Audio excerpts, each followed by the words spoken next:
open the wrong presentation, but I'm looking forward to learning about it. Hello, everyone. Thank you for being here. My name is Nargis. This is Laura and Courtney. We're excited to share with you the new findings of our Capstone research project. As Kathleen said, it's titled Waste to Wings, an approach to wastewater in New York City for sustainable aviation fuel production.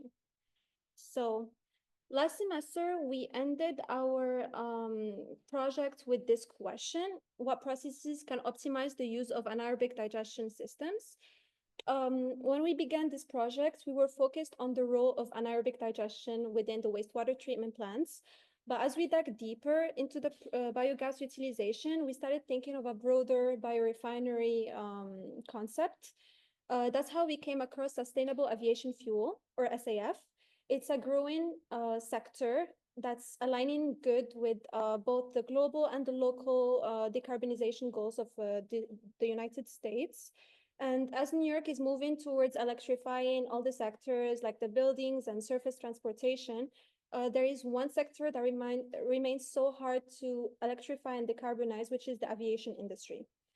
At the same time, we decided to expand our focus not only to biogas, but also biosolids, because it's the second largest byproduct of anaerobic digestion. For DEP, they're finding it challenging to manage because it has some PFAS contamination, and also due to land constraints, and it has big volumes. But they do represent a big potential of upgrading to higher value products. So our goal became to design a localized utility scale model where we integrate both the biogas and the biosolids into converting it to a sustainable aviation fuel. One of the most challenging aspects that we found during our project is the technological pathways that would take us from the waste to SAF. Since there are currently no full-scale examples in the world that are doing using the specific feedstock, and there is no infrastructure for this in the New York City region right now. So we're excited to walk you through our findings.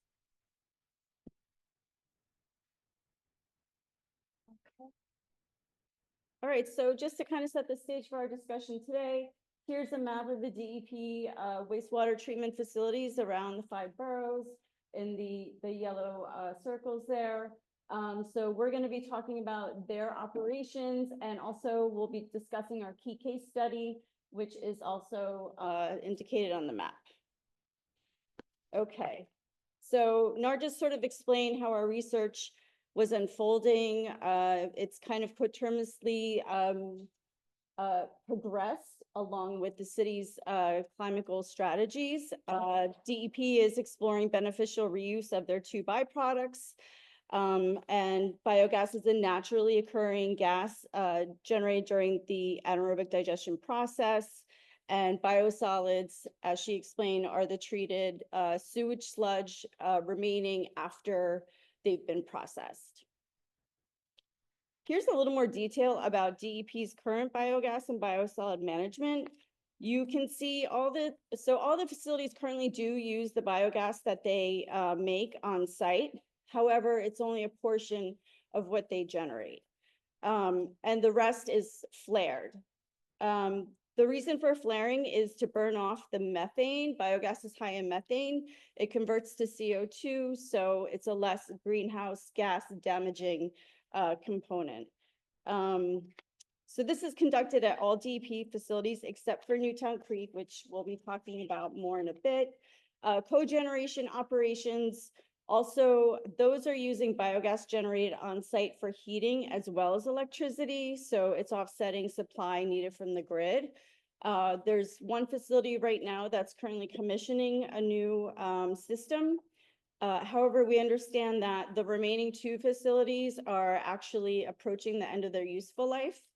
And it doesn't seem to be a pathway that DEP is considering. We're not too sure why. We think that these systems are actually very energy efficient.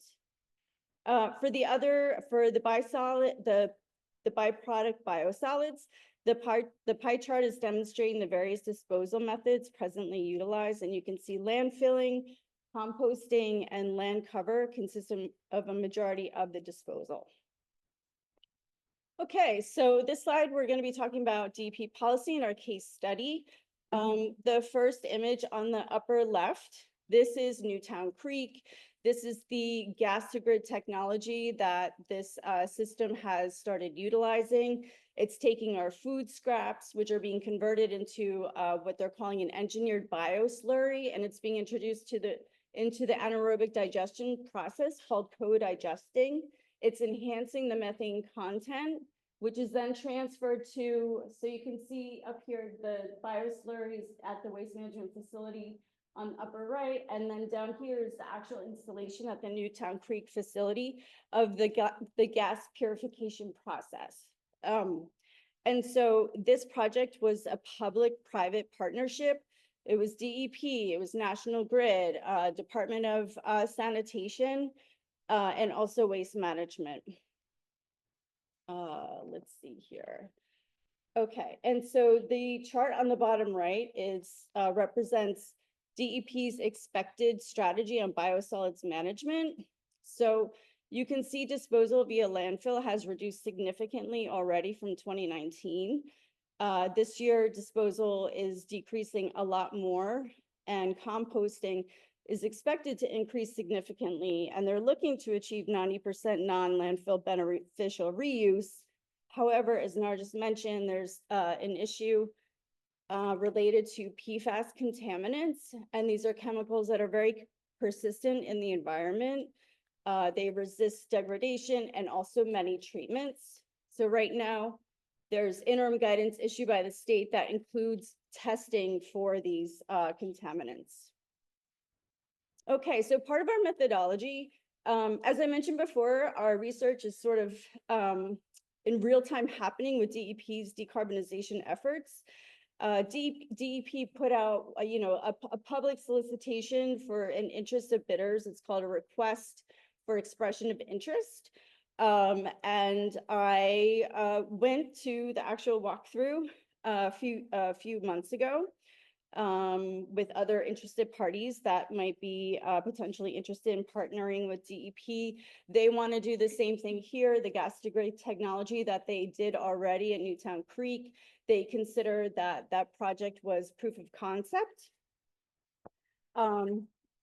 Let's see. So the pictures sort of speak for themselves. There wasn't too much to really take a photo of.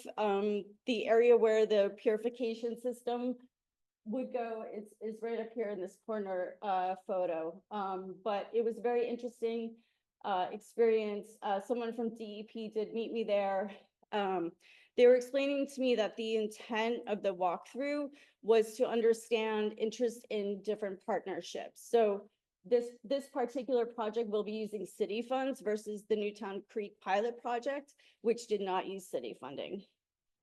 Okay. Okay, and all right, so now I'll just introduce very quickly our waste to wings model. So we're proposing to use DEP's biogas and convert it into sustainable aviation fuel. Aviation is the second largest greenhouse gas emitter. Sustainable aviation fuel is a drop-in biofuel. It can go directly into airplanes. There's no modifications needed. It greatly reduces greenhouse gas emissions. As Nargis explained, it's not currently available for electrification. The battery technology just isn't there yet. There are some robust federal initiatives supporting development of the market. You can see in the chart here that they're expecting production to increase not only, let's see. So this one is the greenhouse gas reduction. So this is showing the impact of the avoided greenhouse gas emissions by implementing SAF. Okay.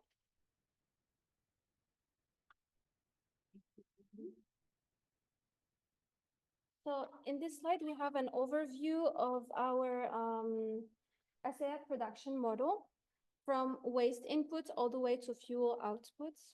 You can show the cursor. So the green arrows indicate the process as it is right now, what's happening right now on the plants. And the orange arrows indicates the model that we are proposing. So as you can see, the process starts at the DEP wastewater resource recovery facility. It starts with 2 to 3 main waste streams. We have wastewater and stormwater that's going to be turned to sludge. And then we had the food waste pre-treated by Waste Management Inc. That's going to go, and they're going to both be co-digested for anaerobic digestion. You'll see that in number 4 is where our pathways, they diverge and they recombine again. So the anaerobic digestion gives us biogas and digestate, and the biogas is then purified and conditioned. We remove the impurities so that, as Courtney said, right now it's being injected in the gas to grid project. What we propose is that after it's purified, it ships towards a biorefinery where it can be converted towards SAF. We'll see the conversion pathways later. When it comes to the digestate, it is dewatered and then disposed or landfilled. What we propose is that it undergoes a process called pyrolysis. We'll also see it later. And then the pyrolysis products could be shipped towards a biorefinery. So in the biorefinery, we have the production of sustainable aviation fuel. And then the sustainable aviation fuel could be directed through pipeline to a regional hub where it's going to get distributed after for New York City area airports. Okay. This diagram illustrates a circular approach to SAF production, integrating two feedstocks, the municipal wastewater and the pretreated food waste. Through anaerobic co-digestion, these feedstocks, in this part, the microbes break down the organic matter, producing 3 outputs: the biogas, the biosolids, and the VFAs, volatile fatty acids. I'm going to start explaining the first pathway is related to biogas. Biogas is gas rich in methane, and the first part, the biogas is clean and conditioned, producing biomethane. After this biomethane goes into another process, like giving the product as syngas. This syngas is one more time clean and conditioned, getting ready to start the feature traps process. And the product for after the feature traps process is the liquid hydrocarbons, and these liquid hydrocarbons are upgraded to produce finally the sustainable aviation fuel. About the biosolids go into pyrolysis. Pyrolysis is a thermal process that breaks these biosolids in anaerobic conditions, producing 3 products: syngas, bio-oil, and biochar. The syngas is mainly used to produce energy. The bio-oil is upgraded to produce sustainable aviation fuel, and the biochar is a valuable byproduct, common use as soil enhancement or carbon sequestration. About the last pathway, BFAs, or volatile fatty acids, these fatty acids go into catalytic upgrading process, producing SAF hydrocarbons that are the precursors to produce finally the sustainable aviation fuel. Okay, here we are going to talk about pyrolysis. And pyrolysis here, what we are doing is taking the digestate, as you see, as a product of anaerobic digestion, taking this digestate as a primary feedstock. This digestate is rich in lignocellulosic material and residual organics, and these characteristics make this digestate well suited for thermochemical conversion through like pyrolysis to produce further the sustainable aviation fuel. The conditions for these pyrolysis are mainly related to high temperatures. Is a range between 300 and 700 degrees Celsius in anaerobic conditions. As I said before, it produces biochar, bio-oil, syngas, and Nargis is gonna talk about the bio-oil upgrading. So each of the products that Laura described has their own potential applications, but in our SAF model, we're particularly interested in bio-oil and syngas because they're the ones that can be the fuel feedstock. So when it comes to syngas, it needs to be cleaned and conditioned. This means like removing all the impurities when it comes to hydrogen sulfide, CO2, O2, moisture, etc., because we want to reach the optimal H2 to CO ratio. This step is essential for making the gas compatible with the synthesis that's going to happen after this, which is Fischer-Tropsch, and we'll talk about it later. When it comes to bio oil, it's a little bit more challenging because it's acidic, it's corrosive, it has a lot of oxygen in it, so it does require a lot of hydrotreating and hydrocracking. Because of the energy intensity of this process, and also it's very complex, we are less favorable for this process compared to syngas as feedstock. And for biochar, it cannot be a fuel precursor, but it can be used for other applications like soil amendments or for construction, for cement, or other uses. Okay, about the considerations, pyrolysis, it has a high temperature requirements and is a carbon intensive process, but reduces the waste volume by 90%. And however, issues such as scale and permitting things need to be considered on the way to implement this process. And we found on our research that there is another alternative that is called plasma pyrolysis. This plasma pyrolysis needs higher temperature ranges between 1,500 Celsius degrees to 10,000 Celsius degrees. So it needs a lot of energy. But an advantage if we compare with the common pyrolysis, this plasma pyrolysis is more flexible in the way to use different feedstocks. As we mentioned before, we are using from different sources, the wastewater and the food waste in New York City. So this slide shows one of our most promising synergies in this project, which is using the DEP's biogas to heat the pyrolysis process. Biogas has a high calorific value, which is enough to supply the requirements and the demand of pyrolysis. So instead of upgrading this gas for the gas to grid or the pipeline injection, we propose combusting it on site to be directly used as heat for the pyrolysis reactor. Our calculations show that 24 to 40% of the total gas output is needed for the heat for this system, which means that DP can remain energy positive, and it can use the rest of the gas to continue heating their own boilers on site, or for the digesters, or even sent to the refinery. This model helps avoiding the purification process and the extensive cleanup process required for the gas to grid project. And it also helps reducing the DEP's biosolids volume while neutralizing the PFAS contamination that would otherwise limit the land application. But as Laura said, there are currently some permitting issues for pyrolysis, so we acknowledge that this is not an option right now. Okay, we consider another pathway, and this includes Fischer-Tropsch process. Fischer-Tropsch is a thermochemical process, and it uses temperature.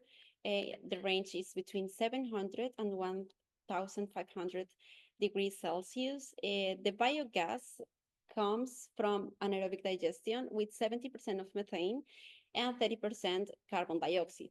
After two processes, the stem reforming and the dry reforming is produced the syngas. As you can see here, the methane increased from 70% to 90%. And after this syngas needs to achieve a specific ratio between the hydrogen and the carbon monoxide to be further cleaned and conditioned for finally produce the sustainable aviation fuel. So as we mentioned earlier, both biosolids and biogas can be converted into syngas. Regardless of the source, the syngas needs to be upgraded and needs to be conditioned before entering the Fischer-Tropsch process. Once cleaned, the syngas enters the Fischer-Tropsch reactor and it reacts over a metal catalyst, typically iron or cobalt, at elevated pressures and temperatures. And the result is a long chain hydrocarbons, which can then be hydroprocessed and distilled into synthetic fuels like SAF.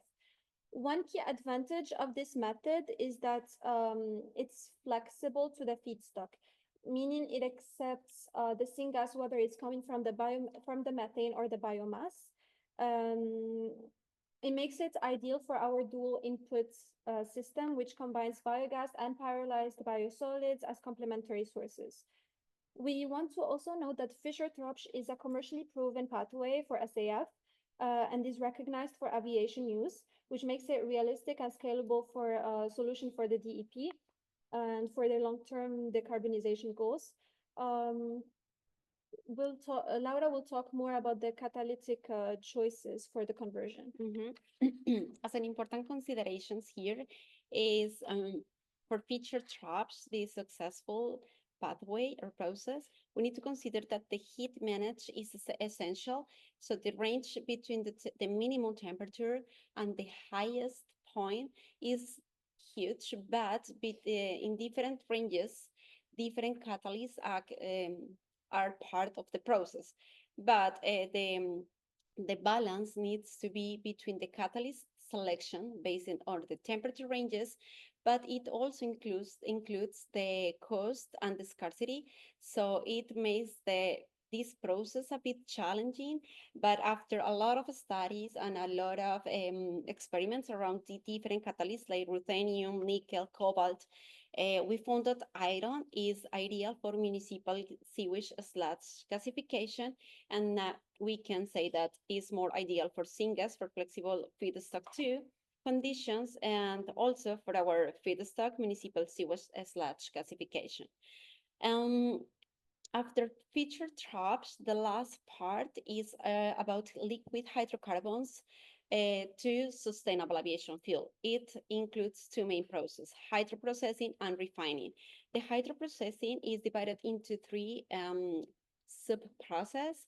First is hydrogenation, and with this first sub-process, we get the fuel, like the first step of the fuel, the molecules are more stable, and is the first cleaning process. The oxygenation, this reaction removes the oxygen and is essential for transforming the bio-oils into high quality SAF.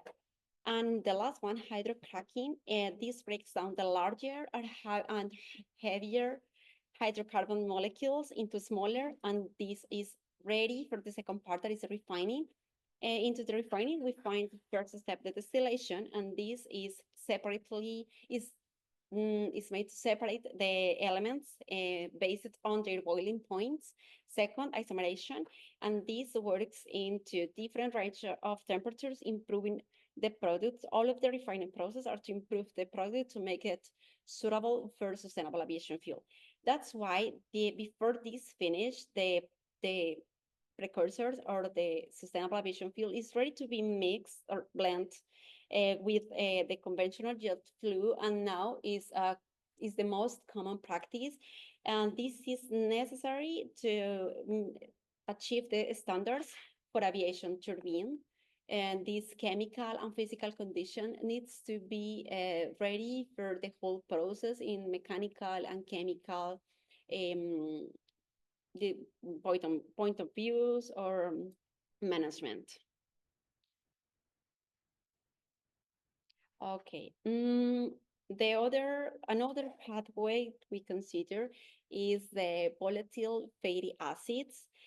We see in the first graph the whole process about the anaerobic digestion. We have 4 phases, but to get the fatty acids, we stop between the phase 2 and the phase 3. We get the fatty acids before these anaerobic digestion produce the methane. The most common fatty acids are acetic, propionic, and butyric. These fatty acids have a lot of application in different industries.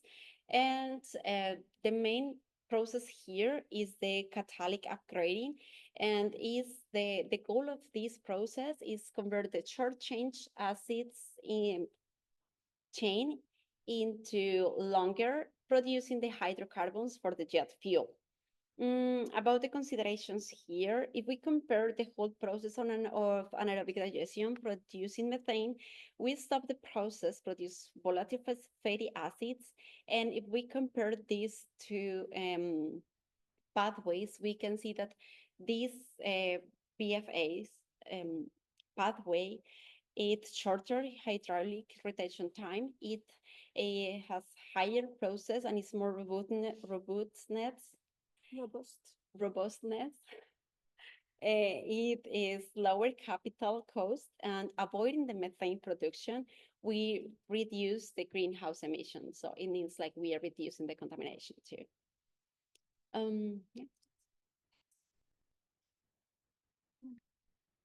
Okay, so before I let Laura talk about FOGs, fast oils and grease, and the other thermochemical treatments that we did not consider for this model, we just want to point out one distinction about pyrolysis.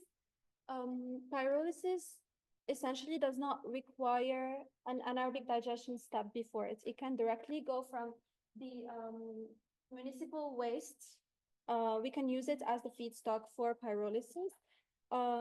It can process the raw biosolids without needing the infrastructure for anaerobic digestion.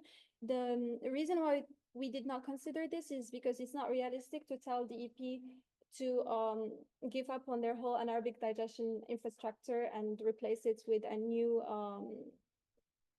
process that's not even permitted yet. So yeah, that's all. Okay. About the FOGs, commonly named FOGs, fats, oils, and greases. So these have high lipid content, and this characteristic make it compatible and stable for produce the sustainable aviation fuel. The first part to produce the sustainable aviation fuel from the FOGs is the pretreatment. Basically is clean these greases and these elements and make them ready to start the hydro process, ester and fatty acids. And this process is very promising for SAF production, and is how to transform the fatty acids into clean hydrocarbons and further be processed into a high quality SAF production. It takes the hydrodeoxygenation, isomerization, and hydrocracking, and it separates finally like the most contaminants or the elements that are not necessary and make this product that make it dirty for continuing the next steps. And also here we want to talk about the thermochemical treatments. We are including these alternatives, knowing that our feedstocks are high moisture, and sometimes it could be a solution before to start including a drying process. And we have here two separate thermochemical treatments. One is hydrothermal gasification, and the other is hydrothermal liquefaction. I'm comparing here both of them. We have one is 400 to 700 degrees Celsius. The other needs like lower temperature range. But if we compare both of them, the most common now is the hydrothermal gasification, but an advantage of the hydrothermal liquefaction is that doesn't require feedstock drying, and it can be a solution, but we know that includes temperature, includes energy. It makes this process not as suitable as the previous that we were proposing, but it's an alternative, and we need to mention this process maybe could be part on a new pathway later. And yeah, here the last graph is showing how these elements, this feedstock, the wastewater, stormwater, and the food waste pretreated can go directly into the pyrolysis and produce further the SAF. Yeah. Okay, great. All right, now that we've discussed the biochemical and engineering processes, we'll turn to the logistics to see how we see our model working and the challenges that we identified. So the raw biogas will likely require purifying. However, this is already being done in the gas to grid facilities, so there's precedence for this. There may be factors such as on-site storage to consider after it's purified, before it's transported. And space here at DEP facilities and the city in general is limited, so maybe some sort of underground infrastructure, would need to be considered. Designing and engineering would have to sort of figure that out. In terms of transporting, we're suggesting the waterway. DEP already operates vessels. They transport sludge between facilities, so there's already a precedence. They already are moving product on the waterways in their fleets. Let's see. And so there's also a question or a challenge of transporting the biogas that has a high methane content. And so I put together this map, the conceptual map here, just to sort of show, what maybe a route would look like down from a DEP facility. You can see the biorefinery. For our model, we identified a location in Linden, New Jersey. Okay, so we're at a biorefinery. Let's talk about a little bit more about what that is. So it's a processing plant where biomass feedstocks are converted using different technologies. We just heard that Fischer-Tropsch is one of the technologies that Laura and Nargis discussed. And they convert the biomass into a marketable product. In our case, the biorefinery is using the feedstock biogas to convert to sustainable aviation fuel. Biorefineries are similar to conventional refineries.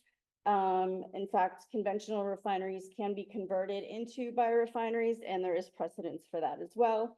We selected Bayway because they have expressed interest in actually converting their facility.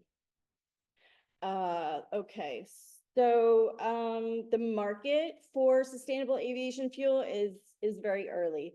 And there is, let's see, so the chart here is showing the SAF production. And there's a robust federal program that is supporting growth. The aviation industry is committed to decarbonization, and using sustainable aviation fuel is the main route to get there. So feedstock cost and availability is a significant driver. Also, state incentives, while there's federal programs now, state incentives are a major driver. You can stack these incentives, and so where biorefineries exist in the country, they are located in states that have active programs. Okay, next. Okay, so this slide is showing the final steps of our process. We are in an ideal geographic location for sustainable aviation fuel. Geographically, I've put a red dot around Buckeye Linden. So there is existing infrastructure here in New York to support our airports. Most of the jet fuel that comes into LaGuardia, JFK, and Newark comes through this Buckeye Linden facility. And surrounding the facility, there's refineries and blendings. It's a whole industry already built up there. So it's very ideal to use for our model. And what I'm showing here from Buckeye Linden, it's transported via pipeline. And I'm showing here, this is JFK. The yellow boxed area is showing where the airport's receiving their fuel. And they store and distribute from there. The individual airlines actually purchase their own fuel. And the airport provides the operations for that. And then from here, we hopefully take off.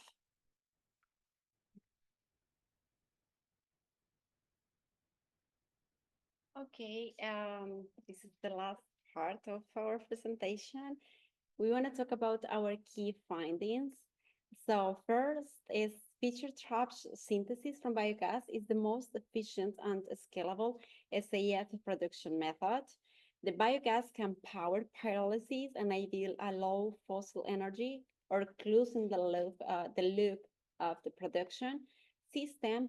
Bayway Refinery in New Jersey, as Courtney said, is ideal for sustainable aviation fuel production from biogas and also from syngas. Buckeye Lindell Terminal supports existing distribution to airports via Port Authority infrastructure and marine transport from DP to Bayway leverage current barge operations and avoids the new pipelines, avoiding the whole new infrastructure. And pyrolysis is not permitting now in New York City. So these are like the most important topics that we think that it need to be considered for the next steps, Nargis. For the next steps, we would like to conduct a detailed quantitative energy balance modeling by comparing energy input and output for Fischer-Tropsch versus pyrolysis syngas. We hope to be able to perform a techno-economic analysis to estimate the capital and operational costs for purification, pyrolysis, reforming, and FT conversion units. We would like to identify the key permitting policy and logistic challenges, so engage further with DEP and Port Authority to align technical recommendations with regulatory constraints. And finally, we would love to develop a pilot scale model proposal by proposing siting, equipment, expected outcomes for a small scale demonstration system. That's all. Our SAF, oh, it works. Okay. It's working. Our SAF reaches our plane. It's ready to take off. Take off. Are you ready to take off? We didn't think that was gonna. We did.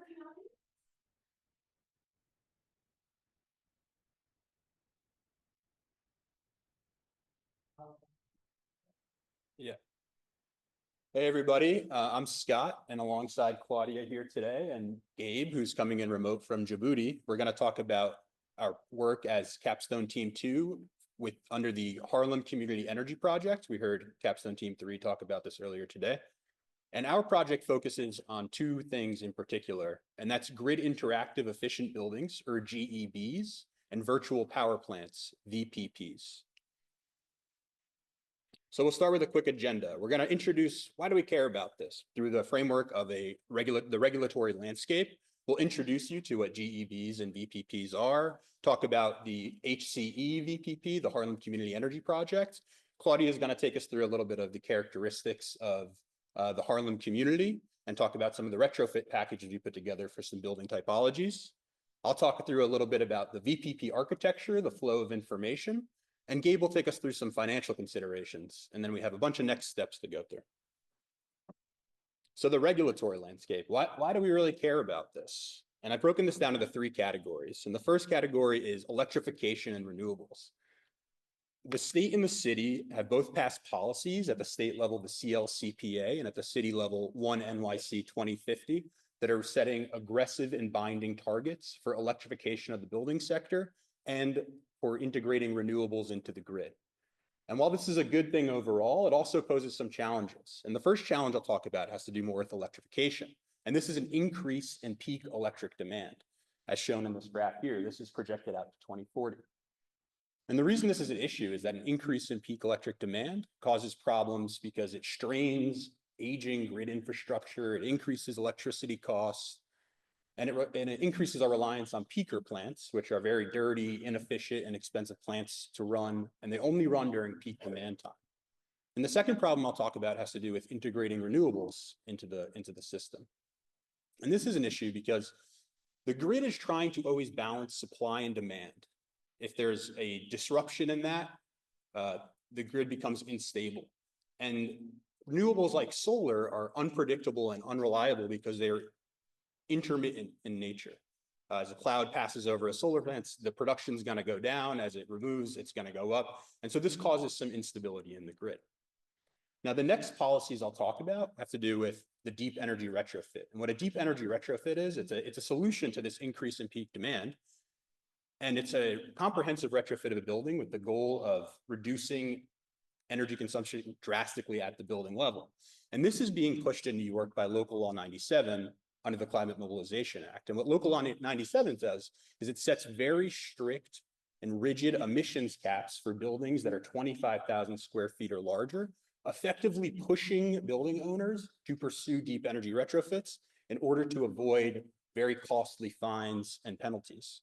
And so this is why we spent a lot of our research focusing on deep energy retrofits.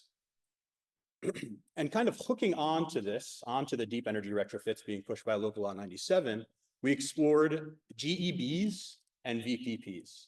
And these are also being pushed by the regulatory landscape, and specifically by regulation coming from the Public Service Commission, or the PSC. These are two proceedings at the PSC level, Reforming the Energy Vision and the Grid of the Future, that talk about modernizing the grid through load flexibility, and specifically mention grid interactive efficient buildings and virtual power plants as potential ways to modernize the grid.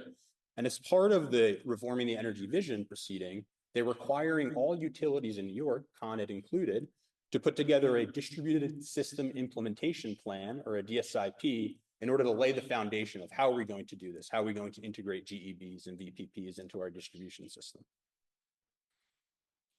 And so now I said GEBs and VPPs a lot, and I'll talk about what these are. So a grid interactive efficient building is a building that undergoes a deep energy retrofit.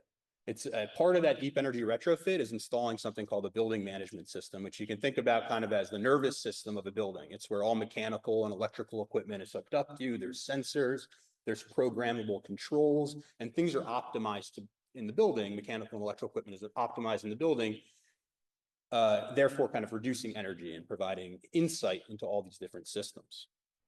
GEBs also integrate renewables and storage, like batteries and thermal storage.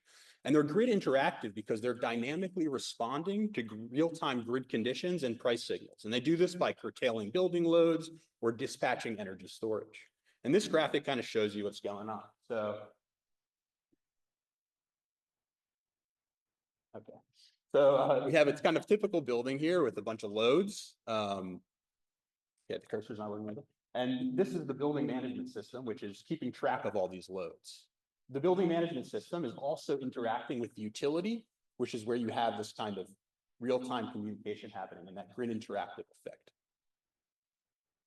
Virtual power plants are the aggregation of many GEBs.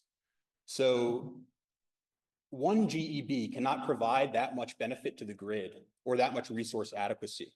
But if you take hundreds or thousands of GEBs and you aggregate them under one single entity, they essentially act as a decentralized power plant. They use kind of a digital platform and real-time communication between the utility, the aggregator, and the buildings and their loads in order to kind of optimize operation in the building and also help the grid. And this allows virtual power plants to participate in wholesale energy markets and in grid services, which individual buildings are typically not able to take part in. And this is kind of what a virtual power plant looks like. So we have a bunch of buildings on the bottom, and the call outs are different kinds of loads. And you'll see that they're communicating with the VPP or the aggregator. And the VPP or the aggregator is also communicating with the utility, right? So this is where that kind of real-time communication comes in the three distinct layers: the buildings and their loads, the virtual power plant or the aggregator, and the utility. And so our capstone kind of sits within the Harlem Community Energy Virtual Power Plant, the HCE VPP. We're part of the Harlem Retrofit Lab, and we're team 2. So we're pretty early on in this process, and there are going to be many teams to follow. And now I'll pass it over to Claudia to talk a little bit about characteristics of Harlem. Hi, everyone. So the first step of our study was to assess existing building stock and identify priority segments for energy retrofits in Harlem. And this is why we developed a market segmentation. So just for context, this is our area of study. It was expanded at the beginning of last semester from West Harlem to cover the whole Harlem area. The population in this area is mostly Black and Hispanic, with a great portion facing financial burden. So we believe that our energy proposal is going to be very beneficial for this community. So we employed GIS with data from Pluto to spatially analyze different building characteristics from land use, building area, year of construction, and number of floors.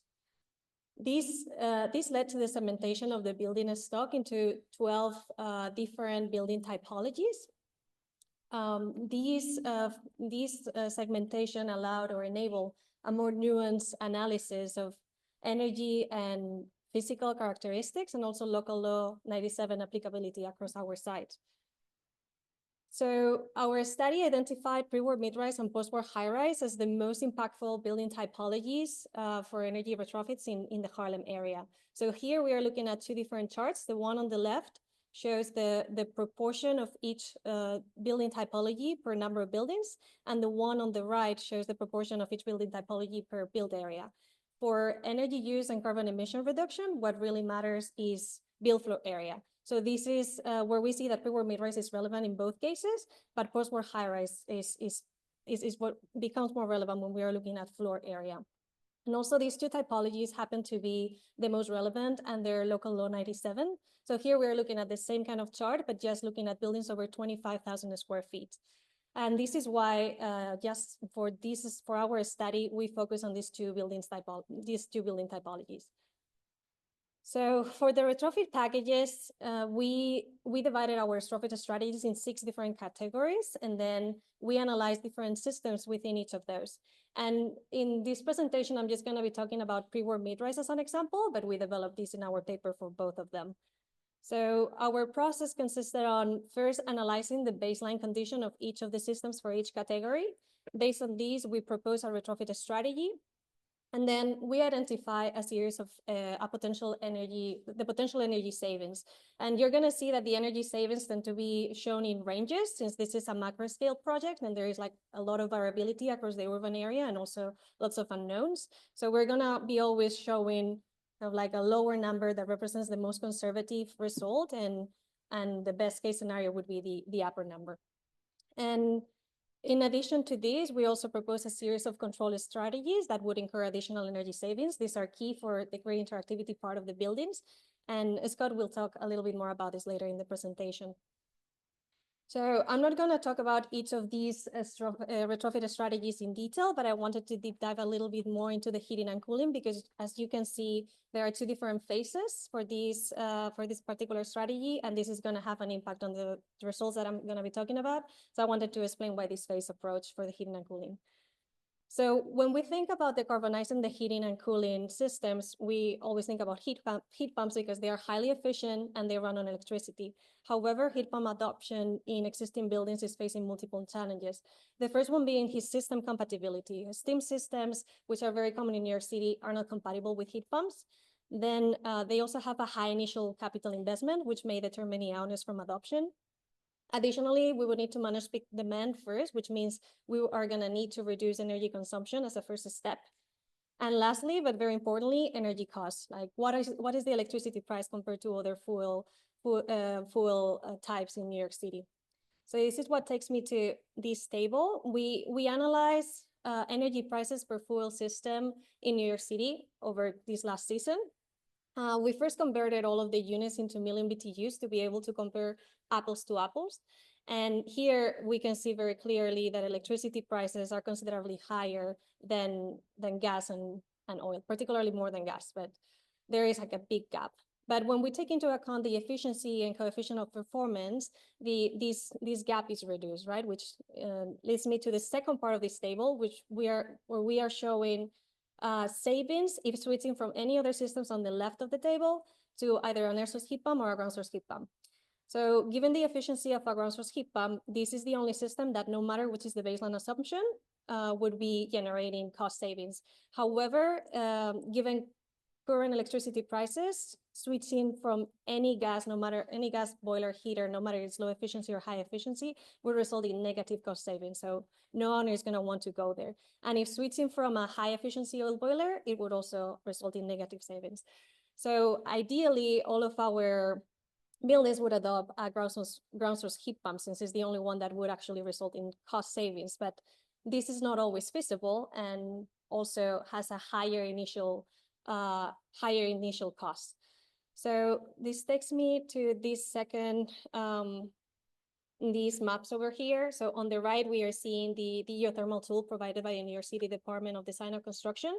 The properties highlighted in dark green are properties with high geothermal feasibility. So they are perfect for ground source heat pump adoption.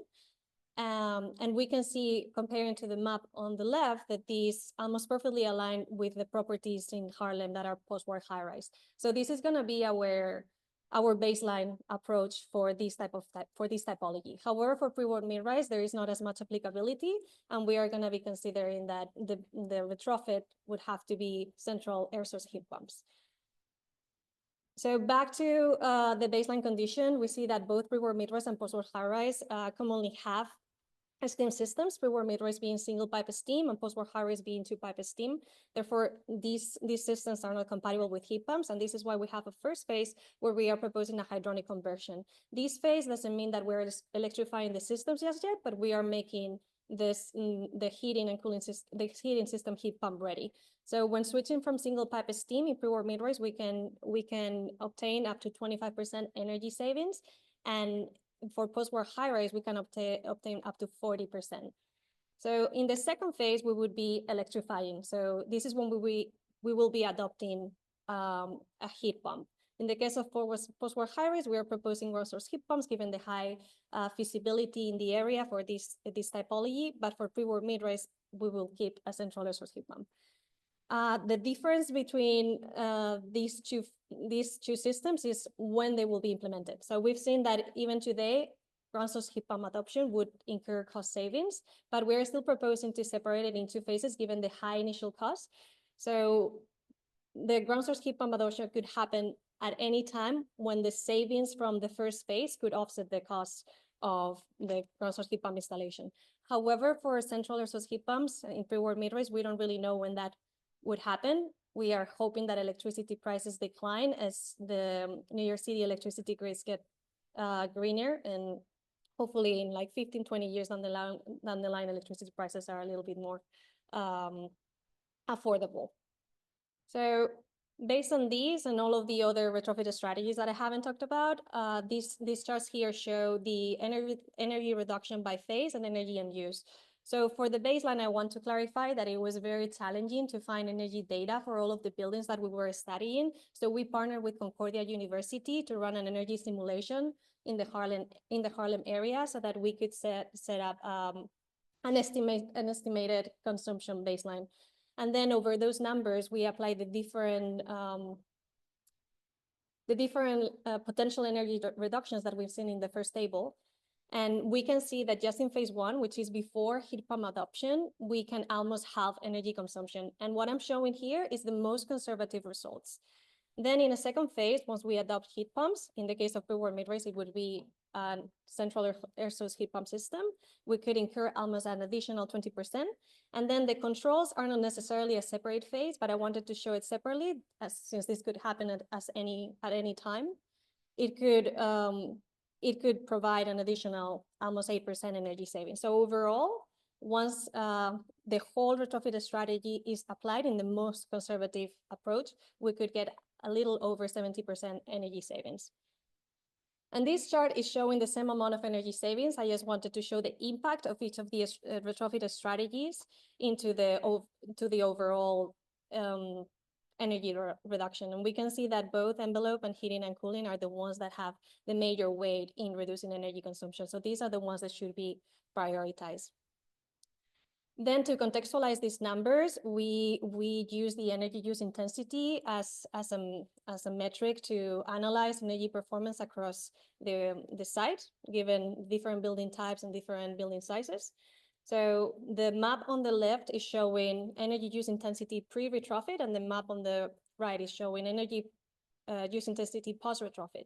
So our goal is to get the energy use intensity at least below 59.6, which is the average, is the national average, and is considered by EPA like a benchmark for energy use intensity for apartment buildings. But ideally, we would get all of our buildings below 15, which is considered by NACERDA the threshold for net zero performance. So we can see here below that both typologies get very close to the 15 target and are dramatically reduced from 77.4 to 16.6 in pre-war mid-rise and almost 62 to 15 in post-war high-rise. So this shows that our retrofit packages, when fully implemented, could get us very close to decarbonizing the grid on the buildings. And with this, I'll pass it back to Scott to talk a little bit more about BPP architecture and controls. Thanks, Claudia. So yeah, now we understand kind of the retrofit package. I'd like to key in on one part of the retrofit package, which has to do with controls. And that again is through the building management system. And so what a building management system again is kind of the central nervous system of the building. It's where the mechanical equipment's hooked up, electrical equipment, lots of sensors are in play. And this is to optimize the performance of that equipment in the building to not waste energy. And I'm going to break it down by 3 layers. So the management layer is kind of an interface on a computer. It's where a building operator or an engineer can look and see how their building is performing, how specific equipment is performing. We have the supervisory layer, kind of represented by the main controller. You can think of this as the brain of the building management system. This is where algorithms live and programs live in order to optimize that equipment. And then the field layer is where these the actions as determined by the supervisory layer are actually executed on, right? So this is these field controllers are hooked up to specific spaces in a building or specific pieces of equipment. And as a team, we considered the retrofit package and some of the controls that we're recommending for the retrofit package, and we were able to identify some controllable loads. So these are loads that have the ability to modulate or be flexed. And I'd just like to call the attention to 2 of them in particular, the hot water pump control strategy, as well as the strategy for ventilation or for supply and exhaust fans. And for hot water pumps, we're recommending variable speed pumping. So this looks like adding a pressure sensor to the hot water system, right? For that hydronic conversion, you're going to install a variable frequency drive, and you're going to hook this up to the motor. And what the variable frequency drive allows it to do is based on the pressure in the system, it's going to allow the motor of the pump to modulate speed. So we're only going to be pumping as much as we actually need in the building, rather than pumping at 100% speed all the time. And this is where you're seeing the control and energy savings. And another I'd like to call out for the ventilation is demand controlled ventilation. So we're going to use CO2 sensors in spaces. This is going to indicate the occupancy of those spaces. Rather than the fans running at 100% speed all the time, even when nobody's there, we're going to actually have the motors of the fans modulate speed based on the CO2 in that area, again, indicating the occupancy. So it's all based on demand, right? Rather than running at 100%, it's based on what's needed in the space. And so before we kind of jump into how this is controllable, where is this grid interaction happening, we need to understand what kind of grid services are available for these buildings to participate in. And these are demand response and ancillary services. And so we'll start with demand response. And so demand response is a voluntary reduction in energy use during peak demand, typically lasting around 4 hours.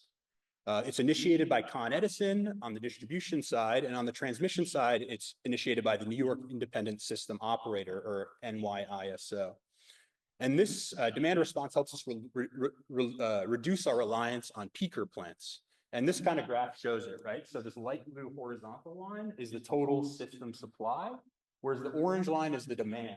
As we're reaching the peak, you'll notice that it goes over the supply. Demand response allows us to reduce that peak to or below the supply line, so we don't have to turn those peaker plants on. Ancillary services are a bit more complex. They're services that support grid reliability. They're managed by the New York Independent System Operator. And you can kind of think of them as fast DR responses or fast demand response. They require very fast automated control, 5 seconds, 15 seconds, up to maybe a couple of minutes. And this is happening all the time, nonstop. And these are kind of the 2 types of grid services that grid interactive buildings or aggregated grid interactive buildings can engage with. And so now I'm going to bring through kind of the flow of information, including the parties for a virtual power plant, starting by focusing on demand response. So Con Edison is the utility provider here in Harlem.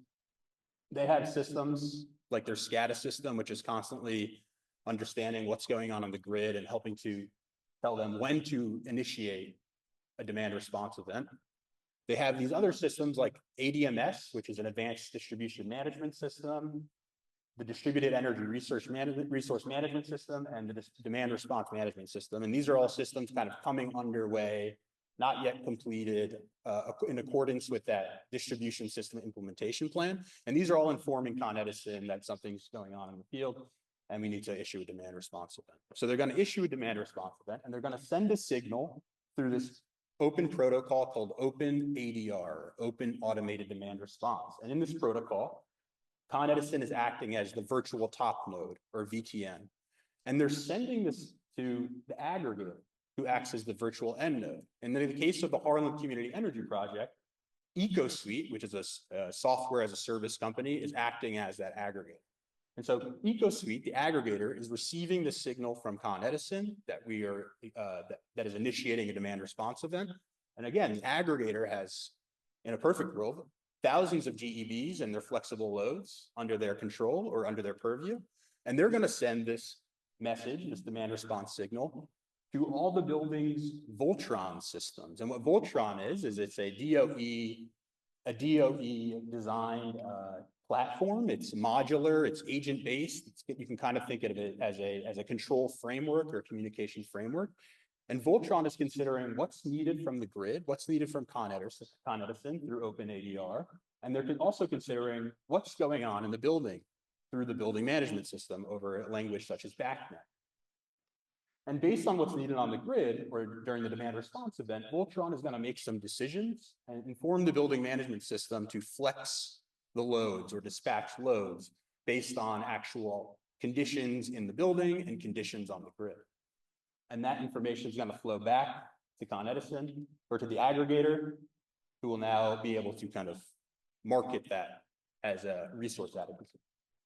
Now, for ancillary services, this is operated by the New York State Independent System Operator.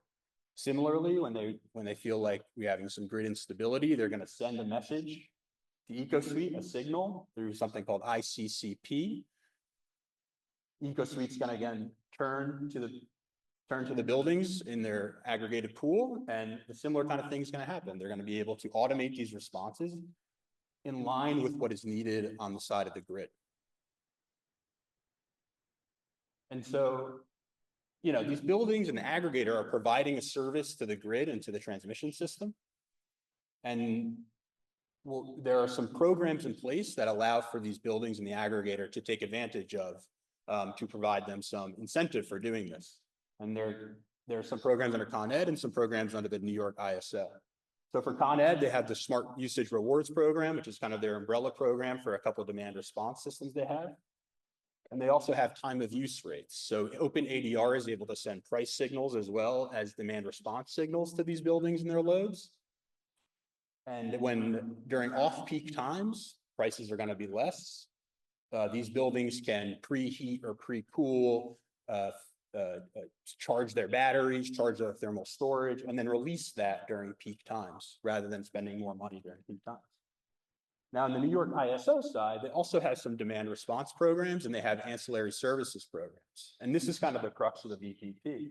Individual buildings are not able to participate in these programs because there are thresholds for resource adequacy that an individual building mostly cannot provide, which is where the aggregator comes in. By the aggregator having purview over many buildings and many flexible loads, they can meet this threshold and participate in these programs. And FERC Order 2222 is a federal order that requires ISOs to allow aggregators of distributed energy resources or flexible loads to participate in these wholesale capacity, ancillary service and bidding programs, which is kind of the end goal of the virtual power plant, is to allow these buildings to participate. And so now I'll pass it over to Gabe to talk a little bit about the financial perspective. All right, thank you, Scott. So now we have heard about the project background from Scott and Claudia. I will also talk about the navigating retrofit incentive, essentially how building owners can make the most incentive and raise money from here. So first, let's set the stage by looking at the retrofit challenge that we face right now. So New York City buildings are old and inefficient. Many neighborhoods were built before the modern energy code and now require major upgrades to cut energy use. So on top of that, the local 97 also sets strict carbon emission caps for large buildings. So that means owners must retrofit or pay fines for being non-compliances. So the challenge is this energy retrofit are very expensive. So we are talking about tens of millions of dollars for a large multifamily buildings. There are incentive programs at various levels to help with the cost, but they won't cover everything. In many cases, owners still need to invest a big portion of the money to get this project done. So in short, we have a big retrofit need that's driven by climate goals and aging building, but private capital is not ready to jump in. So this sets a stage for why navigating the incentive is important. So next, I will also go over the different layers of the incentive around us. So when seeing the financial helps for the retrofit, building owners have to navigate four main sources of incentive often. There are federal, state, city, and programs. So these layers often complement each other. In some situations, you can actually combine incentive for all layers for one project. For example, if multifamily buildings might use a federal tax credit, a New York State energy rebate, a city tax abatement, and a carbon and utility rebate altogether. So as you see in the graph, the key point here is the coordination. So aligning these incentive streams can offset the cost. The city has acknowledged that it's hitting our climate targets will require money and support from all layers of the government. So we can walk through how each layer is one by one, starting with the federal incentive at the national level. So the government set a tone with the major funding and tax breaks. So a recent sample is the Inflation Reduction Act of 2022. There's are a lot of going on with these programs. So if the program's still happening, which will allocate huge support for energy efficiency. Energy State alone is set to receive about 317 million from the IRA's for energy rebate program.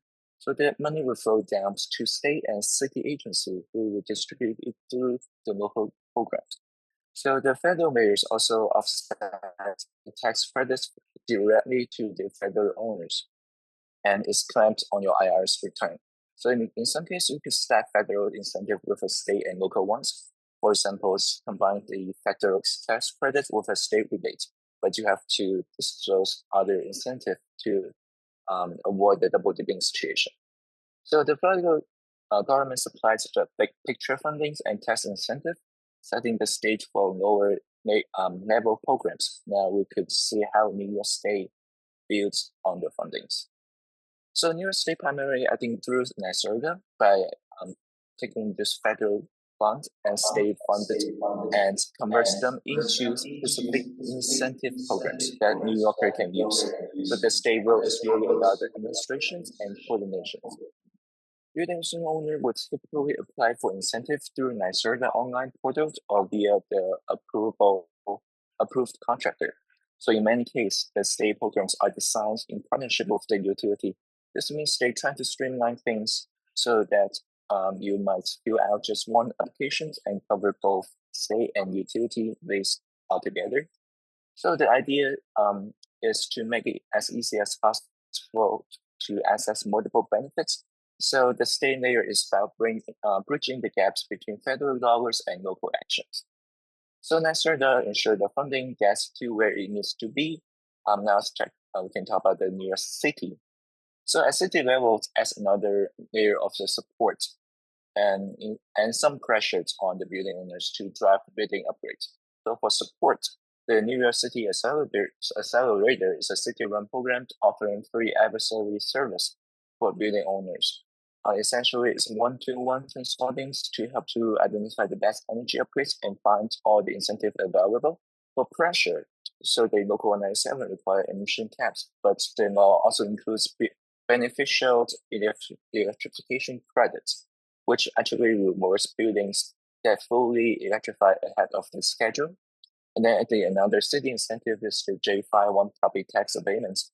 It's an older programs that the city offers for building renovations. So the J5 ones can offset up to 70% of the retrofit project cost through the property tax relief. That's a substantial savings if the building is eligible. So at the city layer, we have free guidance, regulatory incentive, and partial financial relief. So all tools to encourage retrofit locally.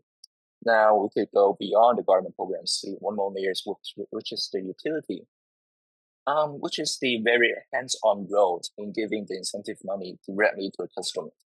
Cognizant, as examples, offer rebates for energy efficiency upgrades. So the upgrades can typically cover less than 50% of the project cost. However, to get a utility rebate, you usually need to follow the application process carefully. For cognizance, a pre-approval is required.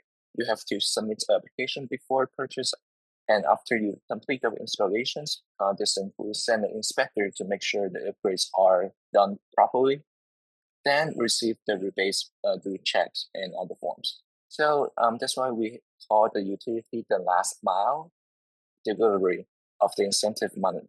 So and then they also provide technical assistance such as free energy surveys to identify opportunity, refer qualified contractor, and host community events and more.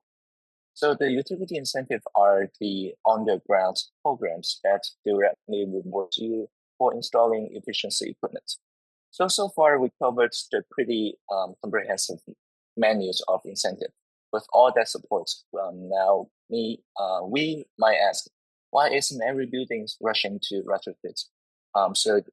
This also brings us to the critical issues. Even with the combined incentive, this incentive often is not enough. So with all the combined, a deep retrofit still are very, very expensive and financially challenging. The half truth is that the local support available usually covers only fractions of the cost.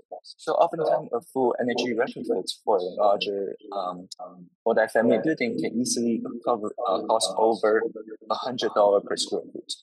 We are looking at tens of millions of dollars for one property project. So now if you stack every single incentive from all the layers under the sun, so the best case scenario you might get probably is like 30 to 40, 50%. But oftentimes owner can only end up with around 10 to 20% of the projects paid by the incentive. The owner has to cover the remaining of the 80 to 90% out of pocket or do private investment, which brings a big obstacle. So first, the payback period for this incentive becomes very, very long. So often 20 times or more before the energy saving recoups what owners spend. So that's far beyond the timelines most owners are not comfortable with. So second, the split incentive problems. The building owners pay for the retrofits, but the tenants in the apartments get the most of the benefits, including the lower energy bill and better comfort situation. So it's hard to justify spending a fortune when the owner don't directly see those savings after retrofit.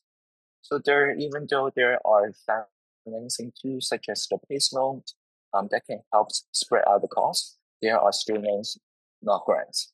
So many owners are afraid to take money loans, especially when the returns on investment is so uncertain. So with all these layers, we can see means that the current incentive structure is helpful, but it's not sufficient to drive the retrofits at all scale that we need. Which cause many buildings owners delay making upgrades, hoping something will change, and we're also risking to miss out our climate targets for local 97s. So how we can actually overcome this gap? So what needs to be happened moving forward to make the deep retrofits feasible and attractive? Next slide. So to overcome this bridge and barriers, so we need to think of bigger and bolder push for these situations to accelerate the retrofit process. So for VPP, a recap on Scott's point is a virtual power plant very helpful to reducing the peak demands on the grid. So technologically, it is feasible, but the problem is economic. Right now, the support for VPP is nowhere near enough to offset the high upfront cost. We would need a stronger market signals or public supports to make it possible. So the VPP could become a real financial boom for the retrofitted buildings, but until then, it's still a future vision, a future dream. So next, policy investments, improvements we can push is for the unified application portal for all this incentive.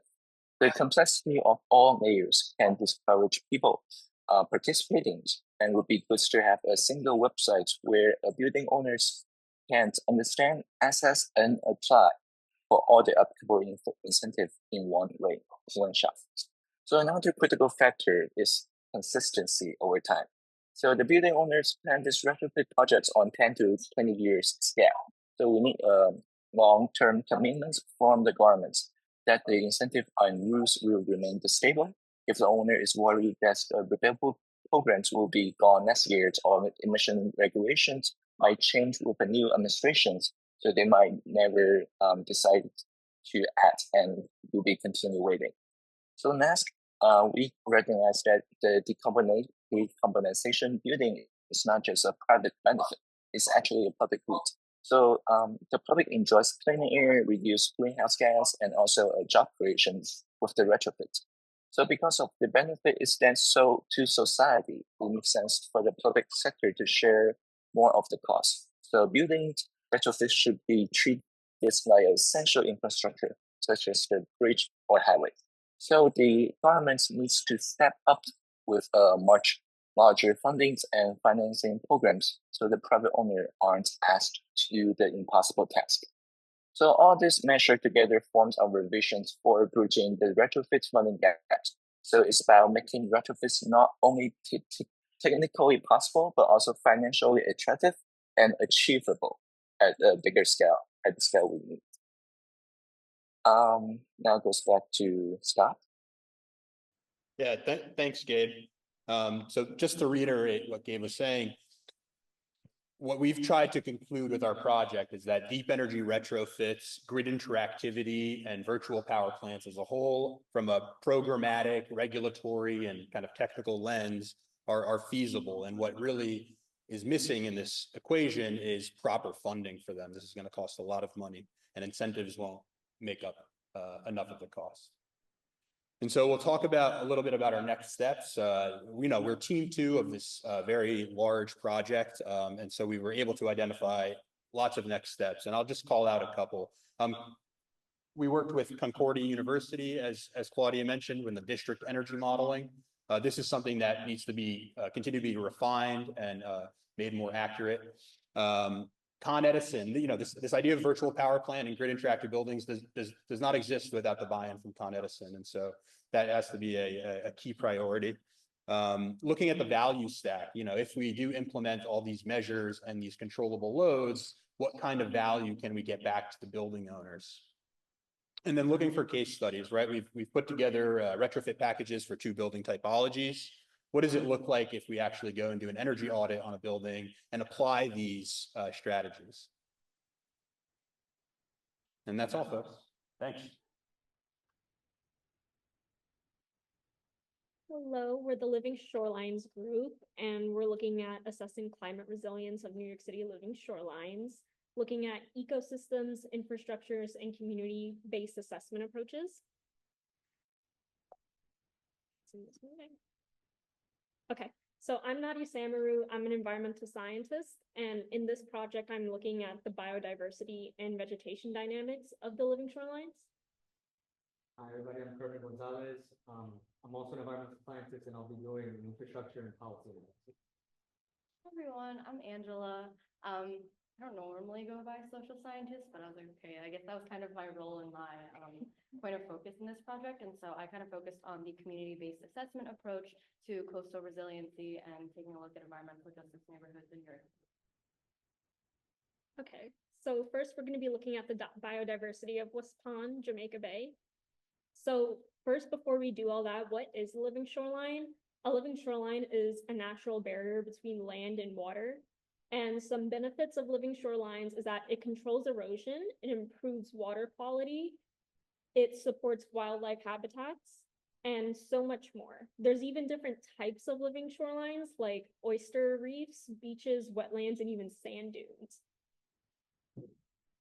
So our study site is West Palm, Jamaica Bay in Queens, New York, because this site was severely impacted by Hurricane Sandy in 2012. The storm caused a major breach in the shoreline, disrupting the ecosystem, vegetation, and infrastructure. We're trying to understand how is the shoreline recovering and how aware is the local community to these changes. So biodiversity is essential because it improves resilience, enhances habitat quality, and supports ecosystem services. And one of our goals is to track how biodiversity has changed since Hurricane Sandy and to evaluate if restoration efforts are effective and supportive of native plant and animal species. And as you can see to the left here, that is pickleweed, which is one of the native plant species at West Palm, Jamaica Bay, as well as elder marsh, which is another native species. So since we weren't able to go on the field trip, as previously mentioned last semester, we were supposed to go on a field trip to do vegetation dynamic surveys, but we weren't able to due to weather and seasons and plants not being able to grow fully. And that would have been inaccurate data. So we decided to do the next best thing, which was remote sensing, which in this case was honestly a much better tool compared to the actual actually going to West Palm, Jamaica Bay and doing the biodiversity assessment, because it is a better tool to track vegetation and vegetation health over time.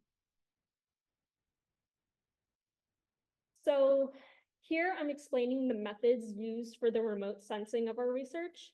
So we use digital elevation models, or DEMs, normalized difference water index, or NDWIs, normalized vegetation index, or NDVIs. So all three of these are important because it helps us measure the changes in physical and ecological landscapes over time. So these are the DEM maps. The red means that there is high elevation, while the blue means that there are lower elevations. And this is West Palm, Jamaica Bay. The changes in elevation show us that West Palm landscapes have responded to the shoreline's damages and tidal forces and restoration efforts over time. This is important because certain plants only grow on certain levels of elevation. For example, elder marsh might grow at a lower elevation compared to, for example, bayberries. So these maps show NDWI, which is the water index, which is important for hydrology health in wetlands. It is also important because it tells us about restoration, especially where water dynamics are and they are key points for plant and wildlife recovery. So these maps show the NDVI, which is the vegetation index, which is important to show vegetation health over time.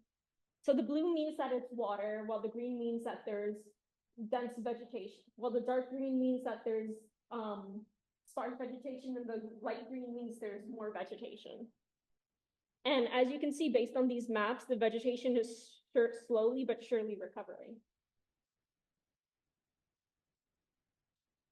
So based on the maps that I showed you just now, the lower NDVI, the lower the elevation zones, as well as early signs of positive change. By connecting field observations with remote sensing data, we're starting to see how shorelines and ecosystems are responding to both natural and potential restoration efforts. So I'll move it on to Kervin. Nadia, thank you for that and very well said. So I'll be going over a little bit of the current infrastructure in New York City and also be touching on some policy as well.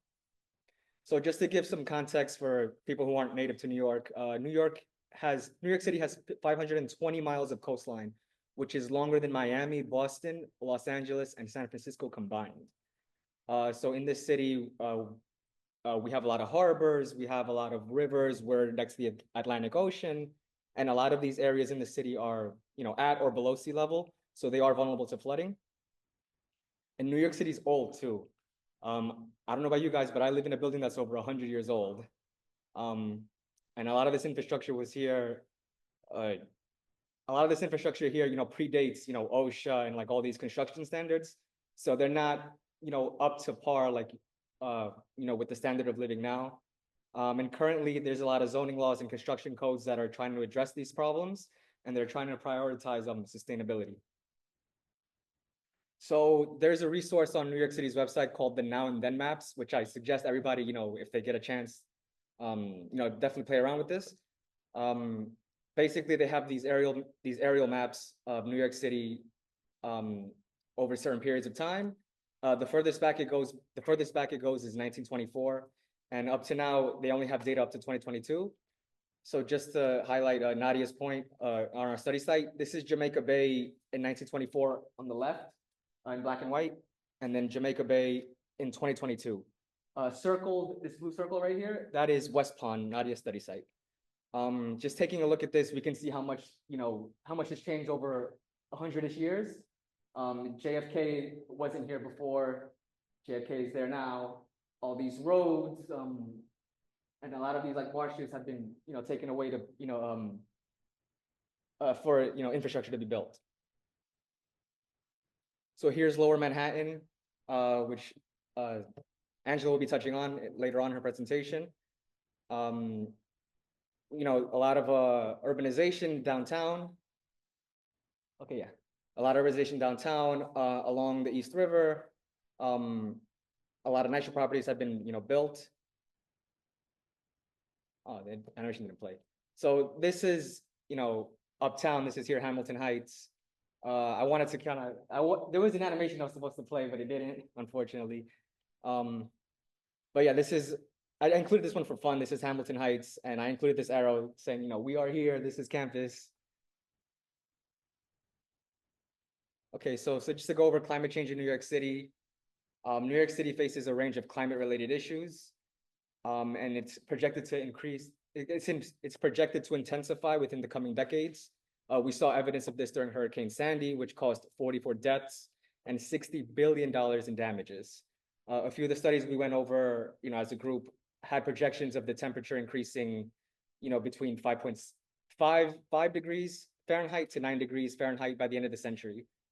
All this rising sea level, this extreme weather and like flooding events threatens a lot of our populations and a lot of the population on our shorelines, and precipitation is expected to increase by the end of the century as well. So here is an ArcGIS map I conducted. So this kind of bluish, or let's say green area, this is sea level rise. That's projected sea level rise in the 2050s. The pink is the 2080s, and then this blue color is the 2100s. So as you can see, sea level rise is like moving inward. It's moving inland. Whoops. All these blue areas here, our study site, Jamaica Bay, West Pond, are expected to have their sea level increase. So when conducting my research, I focused on assessing climate vulnerability in the flood zones. I was able to, with the city's online database, I was able to find a lot of data for stormwater surges and outfalls. And the city does have plans using a combination of gray and green infrastructure as solutions for these for this flood vulnerability to sea level rise. And here is another ArcGIS map I generated. So to get our feet wet, this is flood vulnerable areas in blue. One being like semi vulnerable, and then 5 being the darkest color, being high vulnerability. And then this pink color is where our hurricane inundation zones are.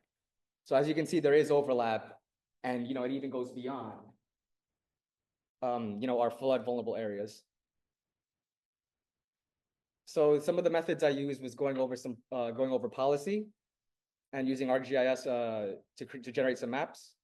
So the New York City Department of Environmental Protection has been addressing these issues. In 2018, local law 172 was passed, and one of the requirements was to have the city, map these flood vulnerable areas like I showed before, and to create like a mitigation plan and to update it every 4 years. There's also a stormwater resiliency plan, and there's 4 goals. That's part of the plan. Number 1 being the most important is to educate the public on the flood risks. Number 2 is to prioritize emergency response in these vulnerable areas. Create an evacuation plan. People, disabled and elderly people, find a way, to get them to help to get out of there. Number 3 is to advance policy and research due to flooding because, learning is power. 4, using the stormwater infrastructure to address any future rain and sea level rise. So this is a little bit of context on our stormwater and sewer infrastructure. So in New York City, the sewer infrastructure in New York City is really old, over 100 years old. It wasn't really designed, with the population increase in mind or climate change in mind. So the system is really outdated, and it gets it gets overwhelmed easily from whatever rain events, storm events, flooding, anything like that. So the way it works is it's called the combined sewer system in New York. So it handles both this. So it's, one big pipe, and it handles the sewage and wastewater from our homes and our buildings. And it also handles the rainwater and stormwater, and it's all in the same pipe. Since the system gets overwhelmed, there's something called the combined sewer overflow, which is a discharge of raw and partially treated wastewater and stormwater, and all that gets combined, and it flows into like our natural waterways, so like our rivers, our lakes, the ocean, our bays. So treatment plants aren't able to process all this incoming water. So here I have an image of how it works. On the left, this is on a normal day. We use water in our home. Sewer, it goes out into the pipes, and then it flows down into the wastewater, into whatever wastewater treatment plant. But during days of like high rain events or flooding, the system gets overwhelmed, and then the water mixes with the stormwater, mixes with the wastewater, and then it flows into our waterways, which is terrible for wildlife, bacteria in the water, just generally not good. So here is another ArcGIS map I generated. This is the combined sewer overflows overlaid on our flood vulnerable areas. And as we can see, all these little red dots are those overflows. They're basically on top of the flood vulnerable areas. So whenever we have a flood event like heavy rain or anything, a lot of that wastewater, is going to go into the rivers, the bays. Just not good. So there are 2 approaches to help remediate all these solutions. There's gray infrastructure and green infrastructure. Gray infrastructure is our traditional engineered solutions. So that's like putting up seawalls, bulkheads, levees, any physical structure. These are mostly used in urban areas. So they are effective, of course, but it's not sustainable. It's not good for the ecosystem either. So we have this thing called green infrastructure, which is meant to mimic the nature, which is meant to mimic nature, and it treats the stormwater or like any excess water as a resource rather than like as waste. So in New York City, you'll see on top of roofs, they're called green roofs, which is just like gardens on your rooftops. There are these things called permeable paving or porous pavement, which is a special kind of like concrete or like material that kind of, it's very interesting. It kind of like drinks the water, like it just gets absorbed. And then we have rain gardens, which are these planted little gardens on the sidewalk, and they're meant to absorb the water, and whatever plants are there, absorb them. Yeah.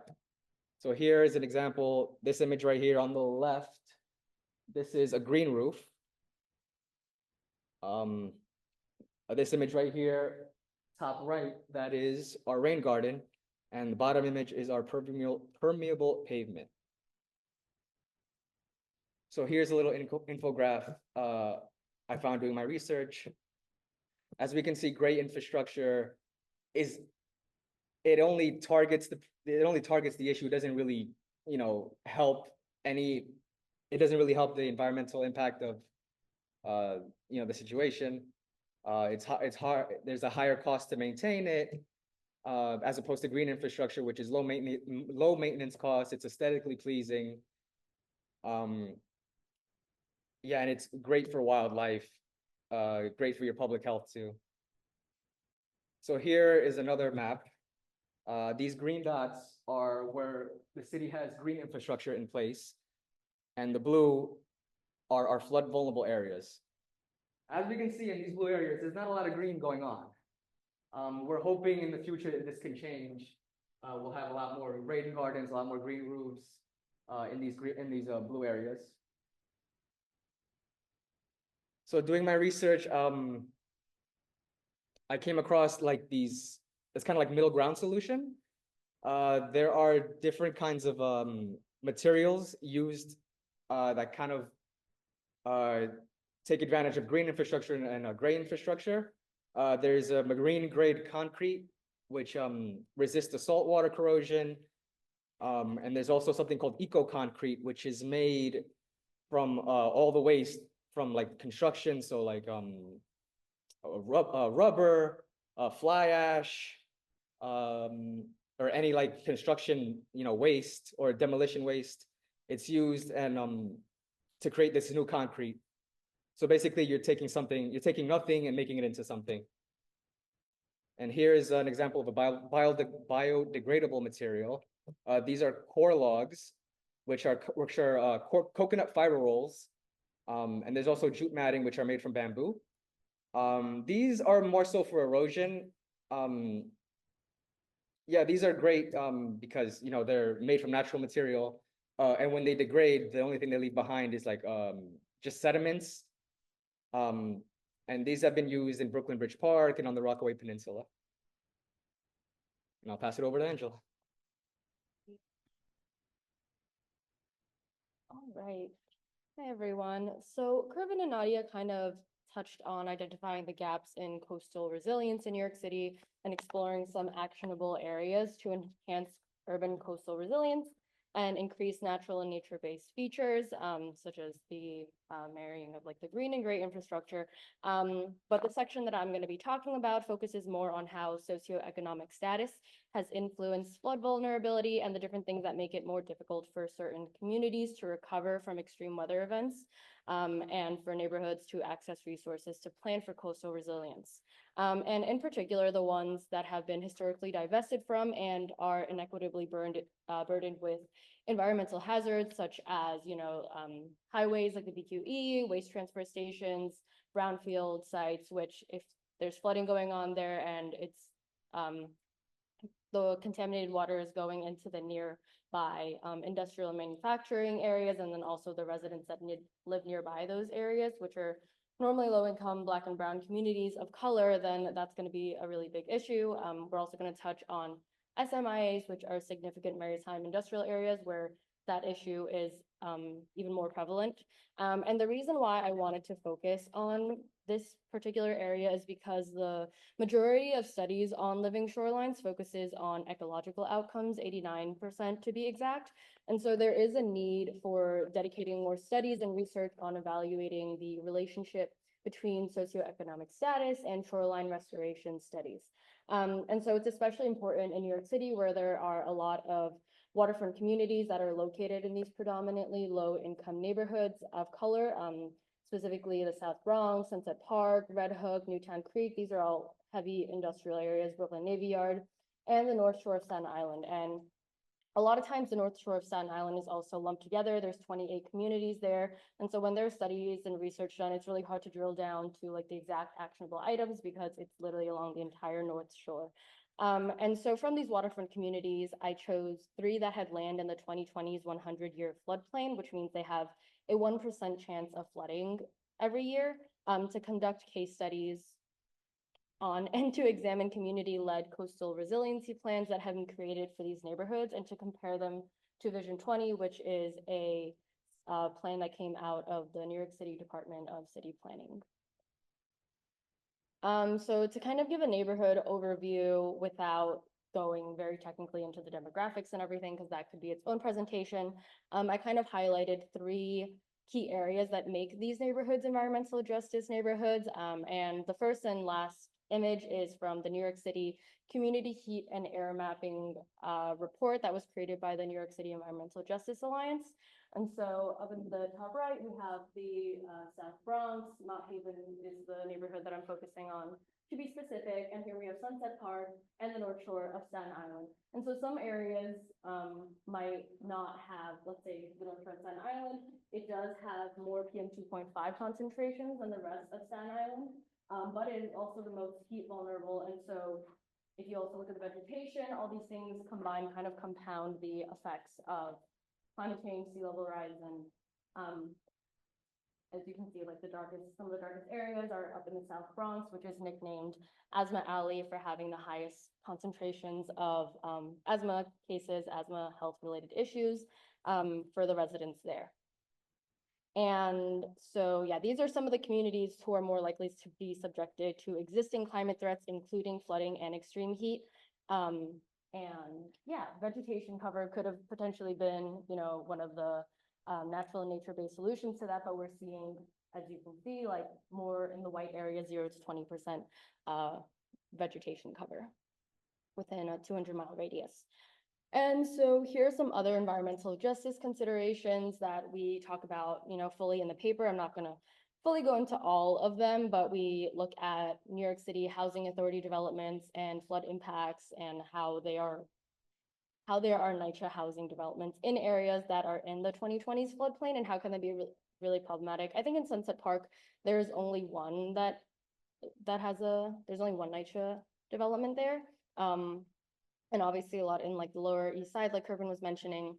We also look at the flood vulnerability index, and like it might look like Sunset Park has like a very low flood vulnerability index, and that's because it's not located in a high-risk FEMA flood zone, but that doesn't mean that there are other things that can happen that can make it make its residents more vulnerable to recovering from a flood or extreme heat or these other things that we mentioned.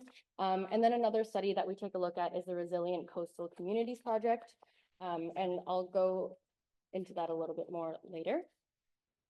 And so we wanted to look at Vision 2020, which is a 10-year vision for the future of New York City's waterfront.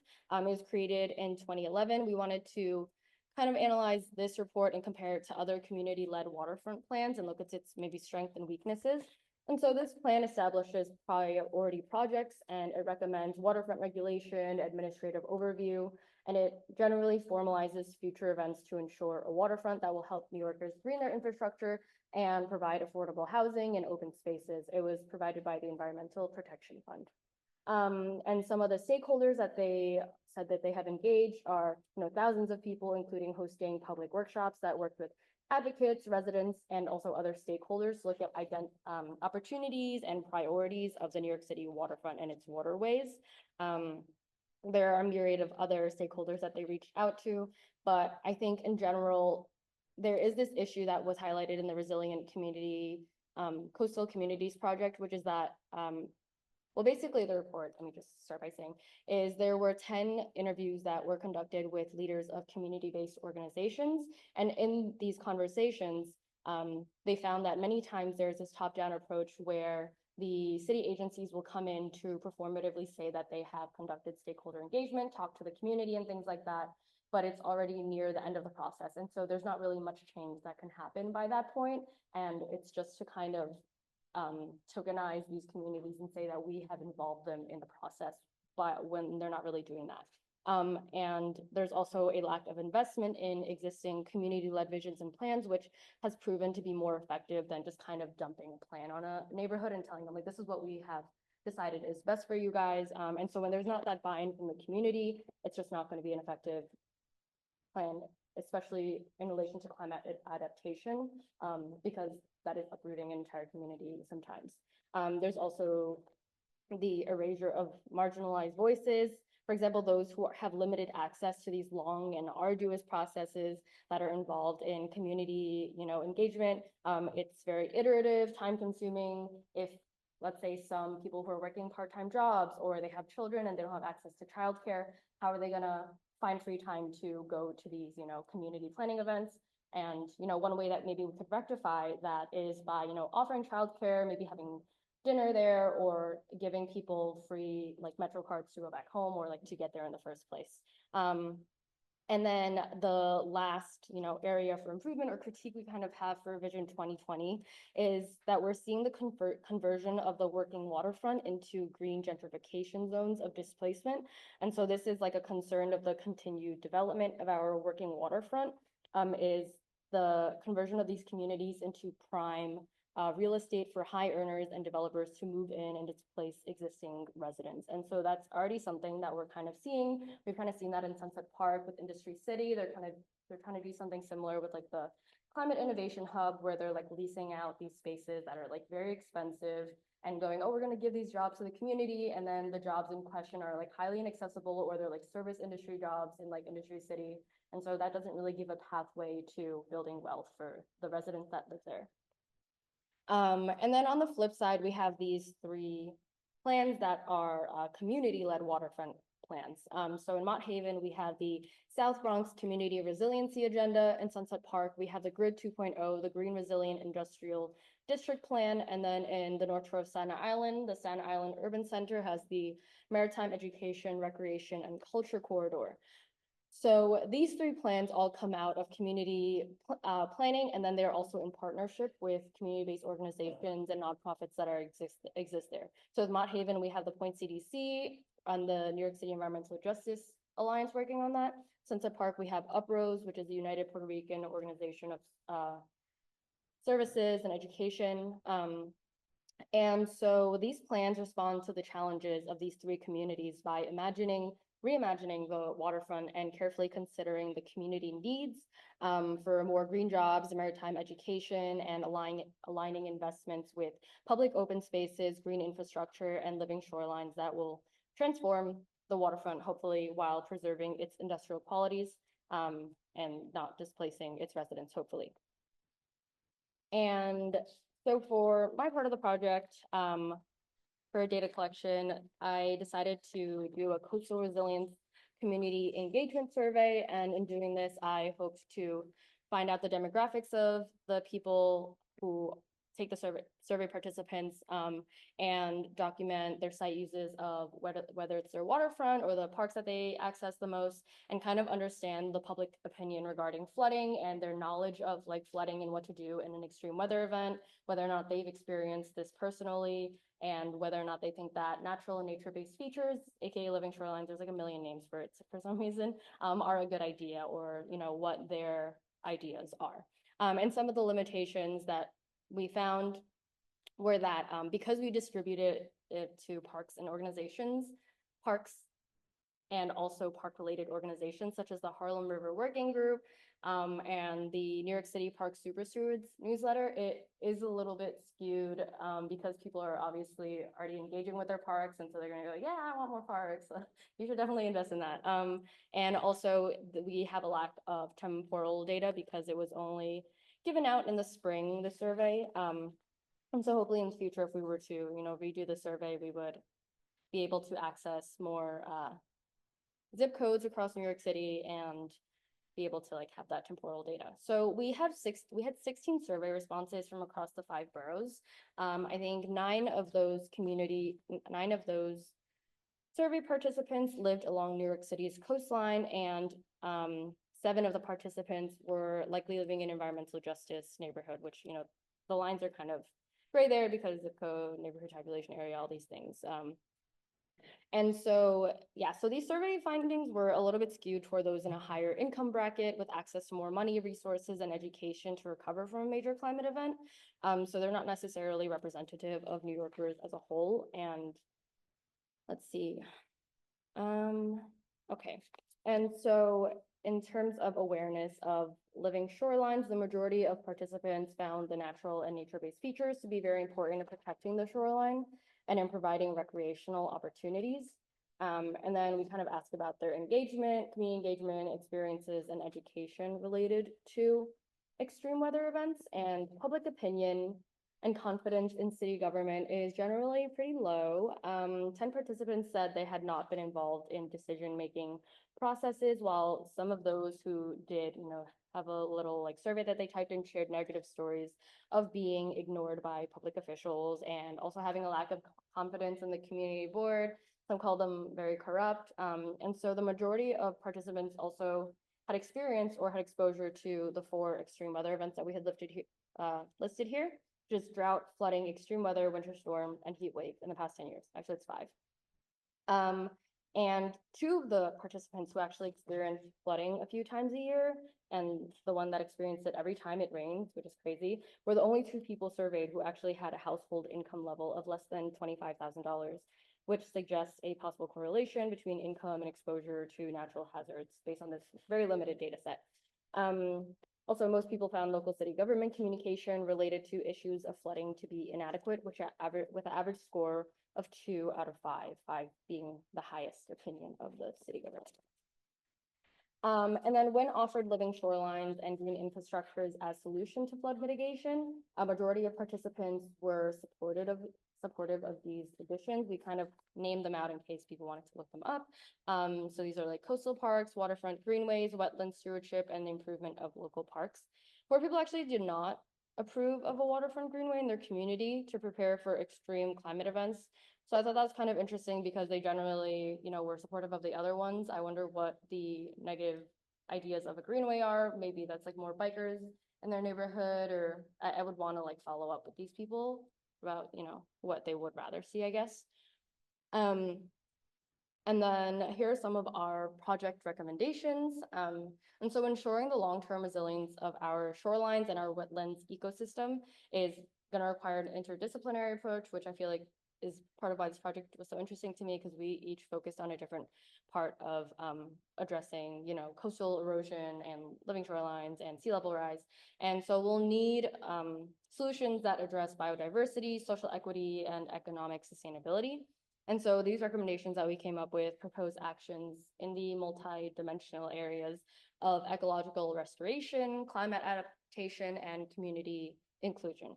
And so just to highlight a few, the first one is planning for long-term ecological succession and climate adaptation. And so anticipating the changing environmental conditions by implementing successional landscaping planning that can shift over time by including transition zones that allow for species migration and and also planting a diversity of species. And then the second one is expanding green infrastructure to absorb risk and to distribute benefits. And so these restoration projects should ideally extend into the surrounding neighborhoods through green infrastructure expansion. So that can look like rain gardens, permeable pavements, increased tree canopy, sand dunes and things like that will kind of hold the sand in place to mitigate the effects of coastal erosion.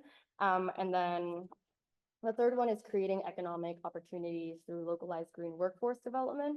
And so equally important to all these things is the provision of green jobs and really looping the community in to, these worker resource centers for the local residents.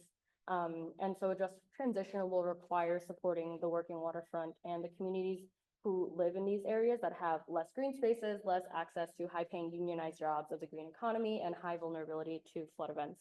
And we can also do this by collaborating with local schools, with like the CUNY campuses, and also other community leaders and organizations. And the fourth is the last one that I'll highlight, which is to center equity and access in resiliency planning. And so we'll need to, we'll need to uplift community knowledge and support community participation and strengthen those relationships and not have them, you know, be a one-time thing, but a long-term planning approach. And participate, I mean, and to prioritize the outreach to these marginalized communities and also make, you know, public comment periods more accessible, kind of like we talked about, support the development and funding of community-driven resilience projects, such as the 3 that I highlighted, to help communities analyze existing plans to inform their planning for their local region. And so kind of like how I went through with the Vision 2020 plan, if, you know, they kind of have an idea of how this legal jargon and these ideas are not really beneficial to them, they can potentially go to, you know, City Hall and then have the chance to have their opinion voiced. And then also connecting communities to relevant researchers and professionals. And this is to assist academic researchers in understanding these community needs, to inform the research direction, and to ensure that these projects are aligned with community goals and direct actions that they'd like to take. And that's it. And we can see.